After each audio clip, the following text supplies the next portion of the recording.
Let's take a look at how professional framers finish off their mounted artwork.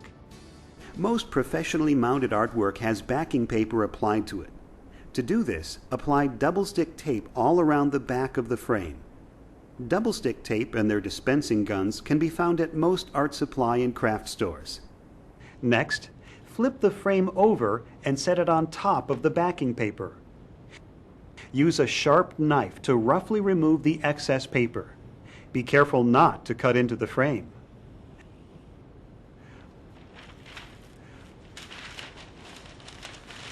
Now flip the frame over again and crease the overhanging paper that remains.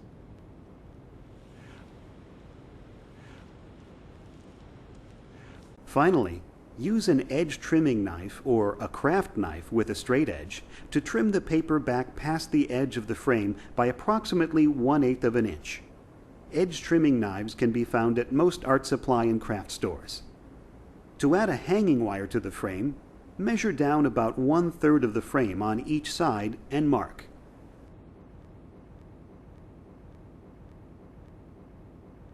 Adding rubber bumpers to the bottom corners of the frame will help make the frame hang properly on the wall, while also keeping the frame straight.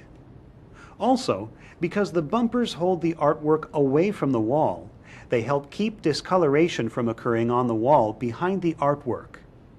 Next, attach a ring hanger to each side of the frame at your marked locations. Finally, stretch hanging wire across the back of the artwork from ring hanger to ring hanger. Secure the wire at each end following the pattern shown.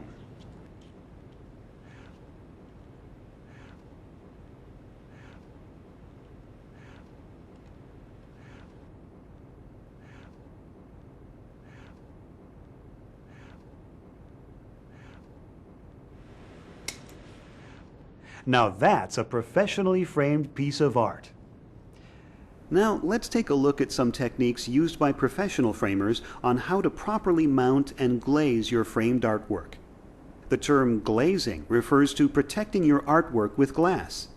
Plus, we'll show you some tips on how to tell the difference between various types of mat boards and moldings. There are all kinds of methods used to mount the artwork into the bevel cut mat.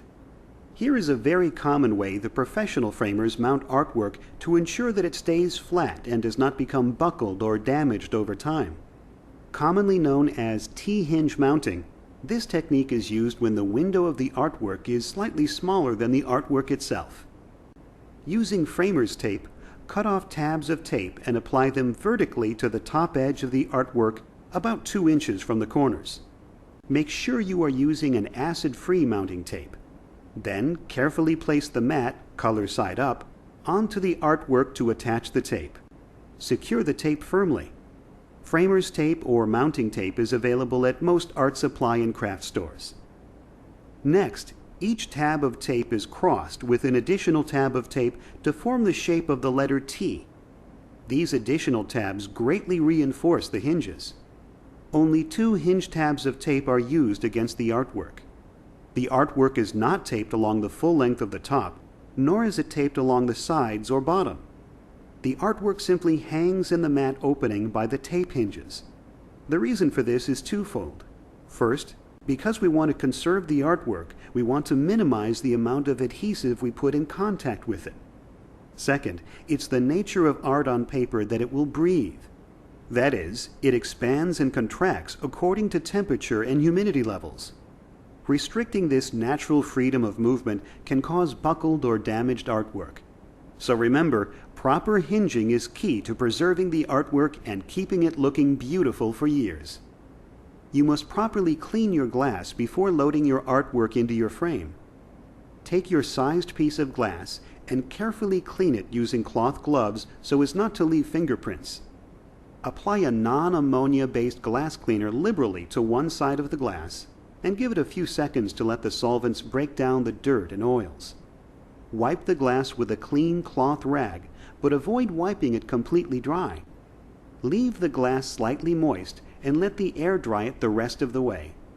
Repeat this for the other side of the glass as well. Do not use paper towels, as the paper increases the static charge and will immediately attract dust and lint. Once your glass is properly clean on both sides, you are ready to load your frame. Deciding the color of the mat board to use is up to you, but deciding the type of mat board to use is also an important choice. The most common type of mat board used by framers is the standard thickness 4-ply buffered acid-free mat board. Paper comes from trees, so it naturally has some active acidity in it. But the acid is neutralized with a buffering agent during manufacturing that prevents it from causing damage to the artwork. Moving slightly up the scale, we come to a type of mat board that is made from cotton, which naturally has no acid. However, the colored paper surface is most likely a buffered acid-free paper product. So this type of mat board is made from 2 different cotton and wood component types. This cotton-based mat board is used when only a naturally acid-free product can be in contact with the artwork. Another type of mat board used for priceless pieces or items displayed in museums is a 100% cotton-based product referred to as conservation, archival, or museum board. This mat board is usually very limited in colors and tends to be much thicker than standard thickness mat board. It also tends to be quite expensive compared to standard thickness mat board, but is perfect for a dramatic professional appearance. For an even more dramatic look, colored core mat board is available, such as black core mat board. Black core mat board is popular for matting and framing black and white photography, or other instances where the contrast difference complements the art piece. There are many types of moldings available to use. Remember that the Logan do-it-yourself framing tool system accepts up to 2 1/2 inch molding, so you have plenty of variety and styles to choose from. Common molding styles include natural wood finish colors, black, white, various colors, and even unfinished versions that you can stain yourself. Another popular style of molding is gilded with gold or silver foil for that antique look. Remember, the mat and frame are there to complement the artwork, not overpower it, so choose carefully. At the same time, though, remember that there are no rules when it comes to choosing matting and molding. It's up to your creativity, so be creative and do what looks good to you. As you can see, Logan has perfected a complete set of tools for all your picture framing needs. Affordable, easy to use, and most importantly, they give you the professional results you expect. And you'll pay for the tools in your first couple of frames. No matter whether you're a professional framer or a do-it-yourselfer, Logan has the tools for the art of framing.